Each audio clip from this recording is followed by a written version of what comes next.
امام احمد بن حنبل نے اپنے صاحبزادے کو شادی کی رات 10 نصیحتیں فرمائی۔ ہر شادی شدہ مرد کو چاہیے کہ ان کو غور سے سنے اور اپنی زندگی میں عملی طور پر اختیار کرے۔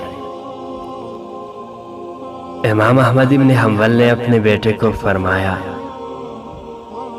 میرے بیٹے، تم گھر کا سکون حاصل نہیں کر سکتے جب تک کہ اپنی بیوی کے معاملے میں ان سعادتوں کو ناپ نہ ہو، لہذا ان کو غور سے سنو اور عمل کا ارادہ کرو۔ پہلی دو تو یہ کہ عورتیں تمہاری توجہ چاہتی ہے اور چاہتی ہے کہ تم ان سے واضح الفاظ میں محبت کا اظہار کرتے رہو، لہذا وقتاً فوقتاً اپنی بیوی کو اپنی محبت کا احساس دلاتے رہو اور واضح الفاظ میں اس کو بتاؤ کہ وہ تمہارے لیے کس قدر اہم اور محبوب ہے۔ یعنی اس گمان میں نہ رہو کہ وہ خود سمجھ جائے گی۔ رشتوں کو اظہار کی ضرورت ہمیشہ رہتی ہے۔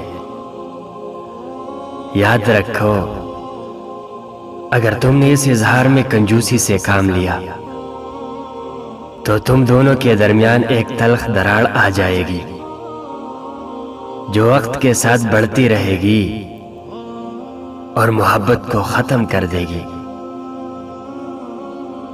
نمبر 3، عورتوں کو سخت مزاج اور ضرورت سے زیادہ محتاط مردوں سے کوپت ہوتی ہے، لیکن وہ نرم مزاج مرد کی نرمی کا بیجا فائدہ اٹھانا بھی جانتی ہے۔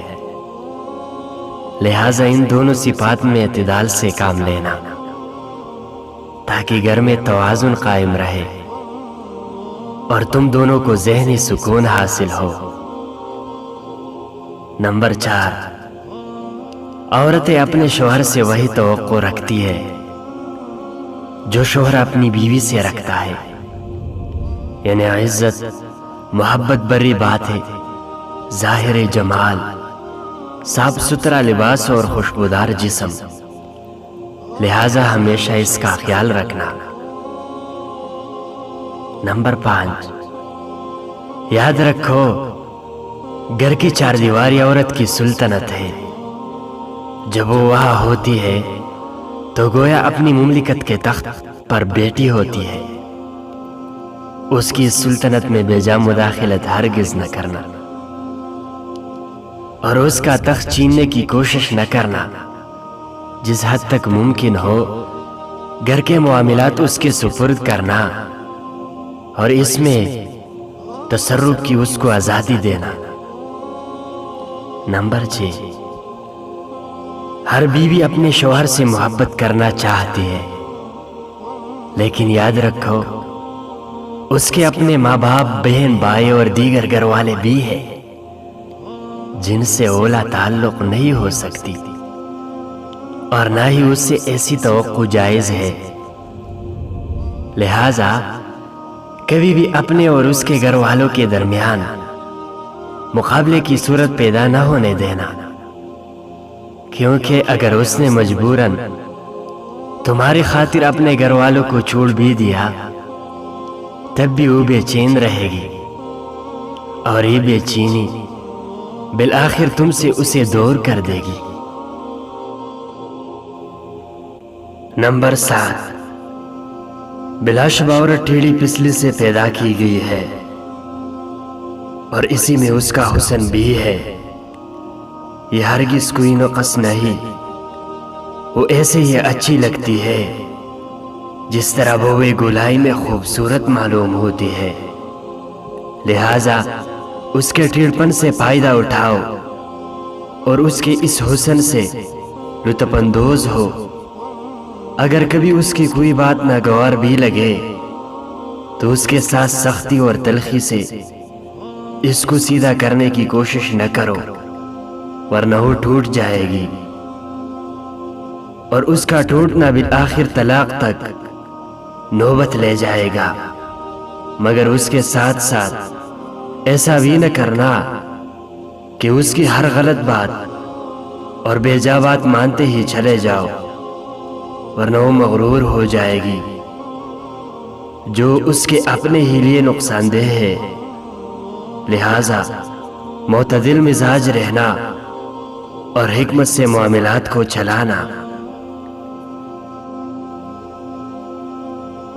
نمبر 9، شوہر کی ناقدری اور ناشکری اکثر عورتوں کی فطرت میں ہوتی ہے۔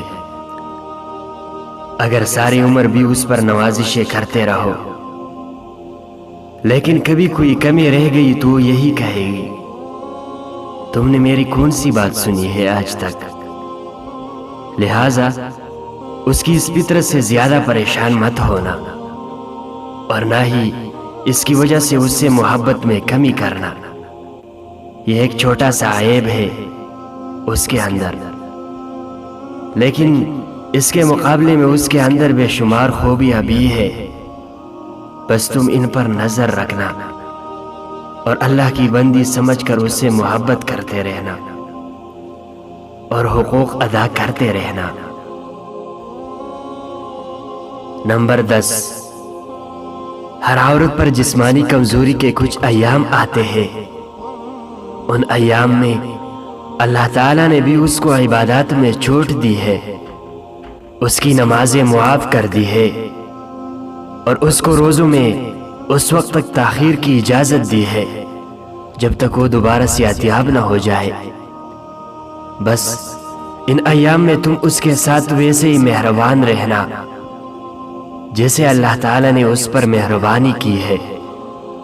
جس طرح اللہ نے اس پر سے عبادات ہٹا لی، ویسے ہی تم بھی ان ایام میں اس کی کمزوری کا لحاظ رکھتے ہوئے اس کی ذمہ داریوں میں کمی کر دو، اس کے کام کاج میں مدد کرا دو اور اس کے لیے سہولت پیدا کرو۔